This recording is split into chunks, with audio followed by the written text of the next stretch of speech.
Hər vaxtınız xeyir dəyərli izləyicilərim. Bugün sizə Balaxanda, Fazenda deyilən yerdə, Balaxanın qəşəng yerində, əzizlərim, 7 sot yarım torpağın içində yerləşən bağlı bağatdı. Bax, görürsünüz həyətdə bütün növ meyvə ağaçlarından var.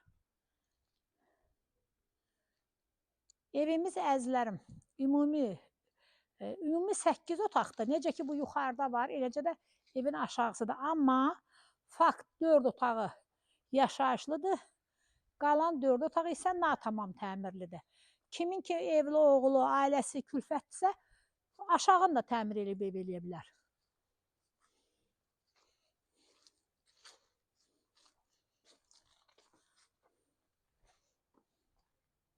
Əzizlərim, evimizin qiyməti 138.500 manatdır. Çox gözəl qiymətdə əzizlərim. Buyurun evimizlə tanış olun.